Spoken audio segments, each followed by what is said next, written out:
ఇది తిరుమలలో జరిగిన ఒక రియల్ స్టోరీ. 1989లో ఒకసారి తిరుమలలో అసలు వర్షాలే పడకపోవడంతో ఆలయాన్ని మూసివేయాల్సిన పరిస్థితి వచ్చింది.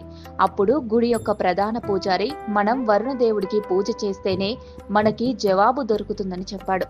దీంతో గుడిలో వరుణదేవుడికి జపం కోసం ఒక ముహూర్తం పెట్టారు. ఈ పూజ జరిపించడానికి గొప్ప గొప్ప పండితుల్ని ఆహ్వానించారు. కానీ ఆ పండితులు ఆ రోజు అక్కడికి చేరుకోలేకపోయారు. దీంతో ఆలయ ప్రధాన పూజారికి ఏం చెయ్యాలో అర్థం కాలేదు. వెంకటేశ్వర స్వామి వైపు తిరిగి దండం పెట్టి దీనికి పరిష్కారంగా ఒక సంకేతం ఇవ్వమని అడిగాడు.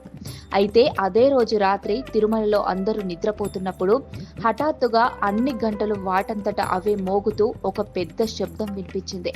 ఆలయ పూజారులు దాన్ని స్వామి యొక్క సంకేతంగా భావించి వరుణదేవుడికి జపం చేయడం మొదలుపెట్టారు. ఈ జపాన్ని వీళ్ళు 3 రోజులుగా చేస్తూనే ఉన్నారు. కానీ ఒక్క చుక్క వర్షం కూడా పడలేదు. దీంతో నిరాశ చెంది ఈ జపాన్ని ఆపేశారు. అంతా ఆపేసి అందరూ ఎవరింటికి వాళ్ళు వెళ్తున్నప్పుడు మేఘాలు లేకున్నా కూడా తిరుమలలో భారీ వర్షం పడింది. ఇది ఆ వెంకటేశ్వరుడి లీల అని భావించే వాళ్ళు ఓం నమో నారాయణ అని కామెంట్ చేయండి.